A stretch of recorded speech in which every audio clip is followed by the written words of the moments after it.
விஜய் உரிய நேரத்தில் வந்திருந்தால் துயரம் நேரிட்டிருக்காது. செந்தில் பாலாஜி பேட்டி. கரூரில் விஜய் பிரச்சாரத்தில் நேரிட்ட கூட்ட நெரிசலை அரசியலாக்க வேண்டாம் என முன்னாள் அமைச்சரும் கரூர் எம்.எல்.ஏ.வுமான செந்தில் பாலாஜி தெரிவித்துள்ளார். கரூரில் வேலுச்சாமிபுரத்தில் நடந்த சனிக்கிழமை தமிழக வெற்றிக் கழகத்தின் பிரச்சார கூட்டத்தில் விஜய்யை பார்க்க மக்கள் கூடியபோது நேரிட்ட நெரிசலில் சிக்கி மூச்சு திணறி 9 அப்பாவி குழந்தைகள் உட்பட 41 பேர் பரிதாபமாக பலியாகினர். 41 பேர் பலியான இந்த சம்பவத்தில் ஆளும் தி.மு.க.வினர் மின்சாரத்தை துண்டித்து கூட்ட நெரிசலை ஏற்படுத்தியதாக த.வே.க.வினர் குற்றம் சாட்டியிருந்தனர். இந்த நிலையில் செய்தியாளர்களை சந்தித்த முன்னாள் அமைச்சரும் கரூர் எம்.எல்.ஏ.வுமான செந்தில் பாலாஜி இந்த விவகாரம் குறித்து வீடியோ ஆதாரங்களுடன் விளக்கமளித்துள்ளார். இது குறித்து அவர் பேசுகையில், வீடியோவிலேயே பார்க்கிறீர்கள், மக்கள் கீழே இருந்து உதவி கேட்கின்றனர்.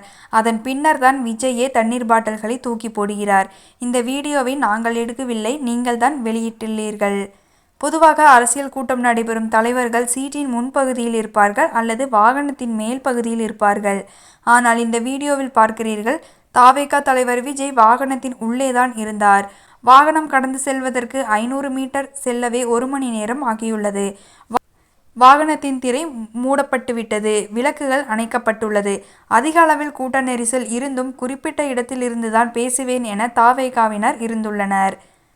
கிர்காம்புலியூர் ரவுண்டானா பகுதியில் இருந்து விஜய் பேசியிருந்தால் இந்த அளவு கூட்ட நெரிசல் ஏற்பட்டிருக்காது. கீழே இருந்து தண்ணீர் பாட்டில் கேட்கும்போது கூட விஜய் தொடர்ந்து பேசிக் கொண்டுதான் இருந்தார். கரூரில் விஜய் பிரச்சாரத்தில் நேரிட்ட கூட்ட நெரிசல் சம்பவத்தை அரசியலாக்க வேண்டாம். கரூர் துயர சம்பவம் மிக கொடுமையானது. உயிரிழந்தவர்களின் குடும்பத்திற்கு ஆழ்ந்த இரங்கல்களை தெரிவித்துக் கொள்கிறேன். சம்பவம் நடந்தவுடனே முதல்வர் நேரில் வந்து ஆறுதல் தெரிவித்தார். கரூர் மக்களுக்கு ஆதரவாக இருந்த அனைத்து அரசியல் தலைவர்களுக்கும் நன்றி.